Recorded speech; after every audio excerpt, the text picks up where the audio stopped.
My own children helped my unfaithful wife hide her affair until I walked away from them.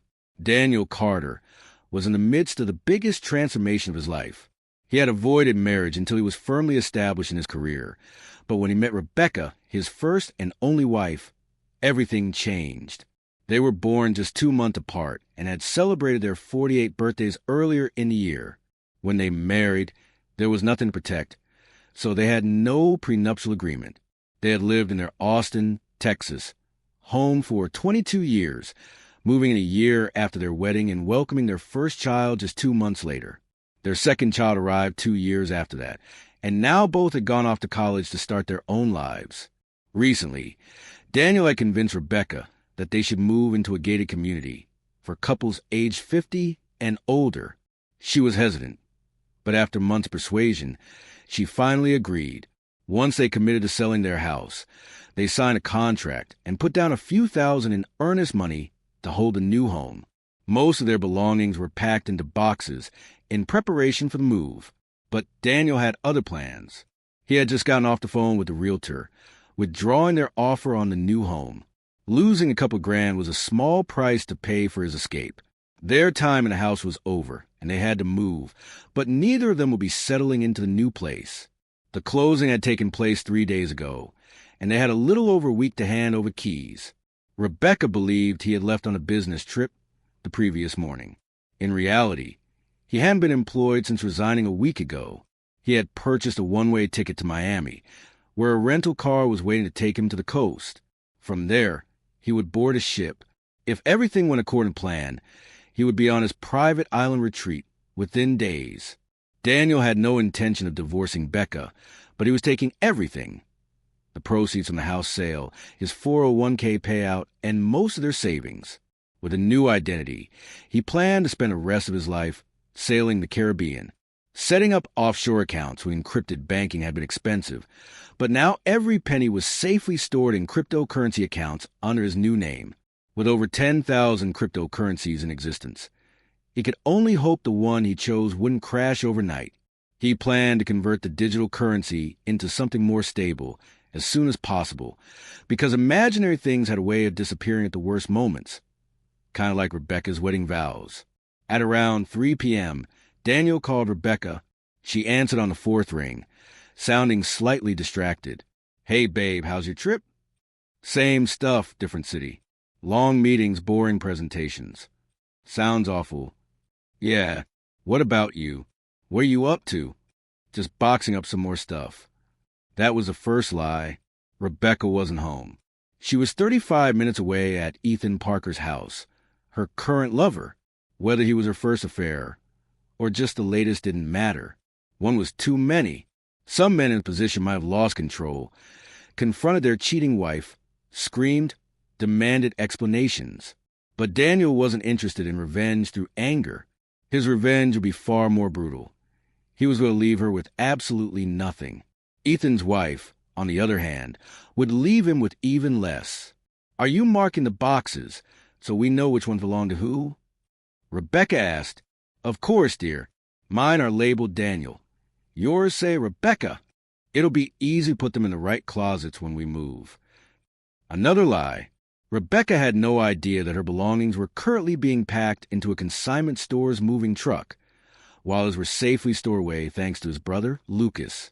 "Would you mind looking in my desk for my day planner? Should be in the top right drawer." She hesitated.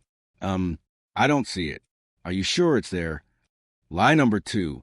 She wasn't even home to check. But Daniel wasn't looking for his planner. He was stalling, giving Lucas more time to finish emptying the house. "No problem. You said you were having lunch with some friends today. Where did you go? Would I know any of them?" "Oh, just a little diner by my office. A few girls from work." Lie number 3. His private investigator had been tracking her all day. At 9 a.m., she drove to Ethan's house. She hadn't left since. "What are you doing for dinner?" he asked. "Probably just ordering a steak from room service. Company covers it." "Nice. What's on tap tonight?" "Just some laundry and more packing." "Oh, I hear the dryer buzzing. I should go. Call me later. Love you. Talk to you soon." Daniel put the phone down and let out a slow breath. It was so easy for her to lie now. There was nothing about her he could trust anymore. By that time, the house was completely vacant. Lucas had hired 2 moving trucks and a team of workers to clear everything out as fast as possible. The first truck, filled with Daniel's belongings, was headed to a storage unit Lucas had rented under his name. The second truck was making its 4th trip to consignment store, where Rebecca's furniture, clothes, and jewelry were being sold piece by piece. Both trucks were due back at the rental shop by 5 p.m. Lucas had earned every cent of the $5,000 Daniel paid him. An overnight package addressed to Daniel's lawyer had already been prepared. Inside, it contained a signed power of attorney document, his house keys, and a garage door opener. Rebecca would have to surrender. Her keys, too. Not that it would matter. By the time she realized what had happened, she wouldn't even have a front door to unlock. Daniel hadn't bothered calling her again. When he first discovered Rebecca's affair, he tried to warn Ethan's wife. She hung up on him. He didn't take it personally. She would still receive the full report, complete with pictures, surveillance footage, and bank statements showing the gifts Ethan had bought Rebecca. It was already on its way, along with 15 other carefully curated packages. Each one contained a detailed letter from him, screenshots of texts and call logs, and photographic evidence of Rebecca and Ethan together. Recipients included Rebecca's parents, siblings, closest friends, boss, co-workers, and, for the final knife twist, their children. He had included a separate note for them. You both knew what was happening and kept quiet. You betrayed me just like she did. So consider this my final goodbye. I won't be looking for you, and I won't be back. But his favorite package, the one addressed to Rebecca herself, was the most satisfying letter he had ever written. Rebecca, by now I'm sure you realize that your infidelity has cost you everything. I have taken all of the liquid assets, our house proceeds, my 401k withdrawal, and the bulk of our savings. I have also taken what I wanted from the house. Everything else is currently being sold off. If you want the remaining money, talk to my lawyer.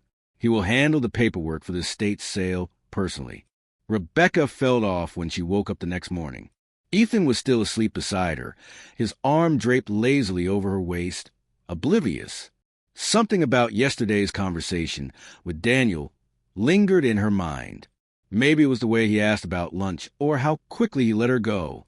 Still, she forced herself to push it aside. Today was supposed to be a fresh start. By this time next month, she planned to tell Daniel she wanted a divorce.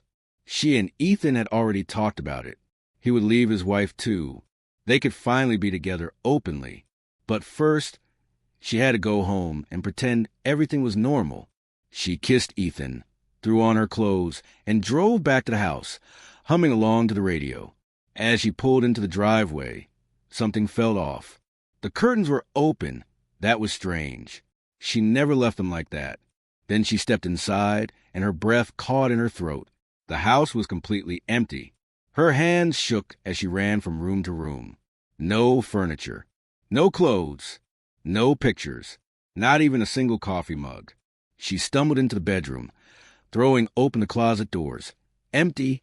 The bathroom. Empty. The only thing left was an unopened package sitting on the kitchen counter. Slowly, she reached for it, fingers trembling. Inside was a stack of papers, bank statements, legal documents, and a handwritten letter from Daniel. She skimmed the first few pages, and her stomach turned to ice. Daniel had emptied all their bank accounts, sold all their belongings, withdrawn every cent of his 401k, and sent evidence of her affair to her family, friends, and even their kids. At the bottom of the letter, taped to the page, was a small silver key. She recognized it immediately. It was the key to her father's revolver. A choked sob escaped her lips. Daniel had left her a way out, and he was daring her to use it. Her phone buzzed. A text from her sister. "What the hell, Rebecca? I can't believe you. Mom's crying. Dad won't even speak.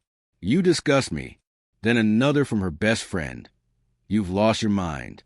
Don't ever contact me again." Her hands shook as she dialed Daniel's number. It rang twice before a slurred voice answered. "Who's this?" Her breath hitched. "Daniel." A drunken laugh. "Lady, whoever you're looking for, He don't got this phone no more. Click. The line went dead. Rebecca's legs gave out, and she collapsed onto the floor. Daniel was gone, completely, and he had made sure she had nothing left.